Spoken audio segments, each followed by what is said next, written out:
Cha sơ sài bông bón chaថ្ងៃនេះខ្ញុំមកធ្វើតែទឹកដោះគោគ្រីមបងប្អូនចាហើយនេះខ្ញុំមានតែបៃតងនេះចា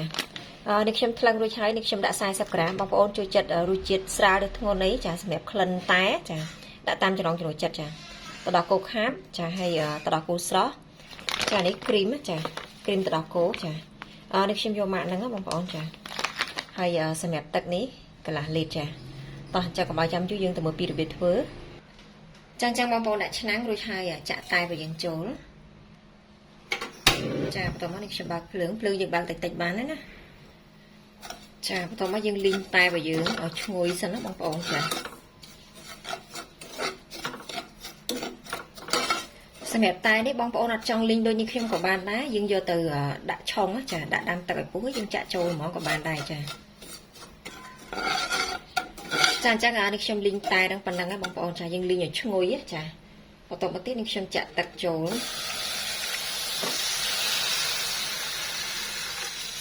ចារួចហើយយើងកូរបន្តិចមកបន្ទាប់មកយើងដាក់ដាំឲ្យពុះបងប្អូនចាហើយចាំយកទៅច្រោះចាបងប្អូនអញ្ចឹងតែរបស់យើងពុះហើយចាបន្ទាប់មកនេះខ្ញុំបិទភ្លើងរួចហើយយើងលើកយកទៅច្រោះចាបន្ទាប់មកទៀតបងប្អូនដាក់កត្រងចាអានេះសម្រាប់ឆុងតែឆុងកាហ្វេបងប្អូនចាឃើញពណ៌បែបហ្នឹងចានេះខ្ញុំចាក់តែដែលយើងដាំក្នុងពុនចូលមក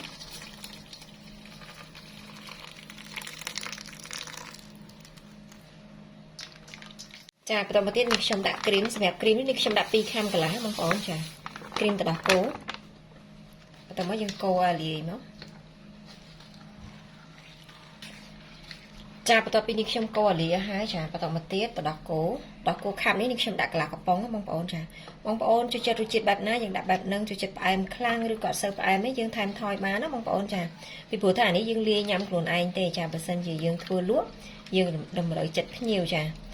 យើងញ៉ាំខ្លួនឯងយើងចង់បានរសជាតិបែបណាបងប្អូនដាក់បែបហ្នឹងមកចាអញ្ចឹងបន្ទាប់ពីយើងកូរទឹកដោះគោគ្រីមអាលីអស់ហើយចាបន្តមកទៀតនេះខ្ញុំដាក់ទឹកដោះគោស្រស់ចានេះ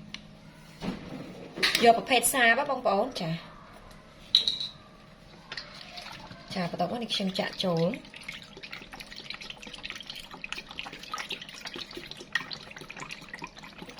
បងប្អូនចង់បន្ថែមស្ករសទៀតក៏បានដែរចា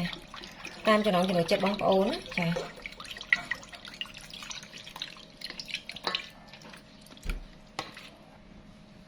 ចាបន្ទាប់មកយើងកូរចូលគ្នាសពបងប្អូនចានេះតែទឹកដោះគោគ្រីមបងប្អូនចានេះហើយយើងដាក់ទឹកកកមកចង់ដាក់ទឹកកកក៏បានអត់ក៏បានតាមចំណង់ចំណូលចិត្តបងប្អូនចារួចរាល់ហើយបងប្អូនចាយើងច្រកចូល10ក៏បានដាក់ជាថូថ្មដាក់ក្នុងទូទឹកកកក៏បានដែរចាបើយើងដាក់ចូល10យើងដាក់10បិទចិត្តយើងទុកបាន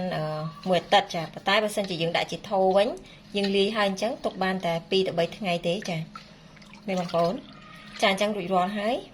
ចាបងប្អូនដាក់កែវទឹកកកមកដូចហើយយើងចាក់តែទឹកដោះគោគ្រីមរបស់យើងចូលមកបងប្អូនបើចាក់ឲ្យពេញពេកណាចាបន្ទាប់មកយើងបន្ថែមជាមួយនឹងទឹកដោះគោស្រស់ពីលើទៀតមកចានេះ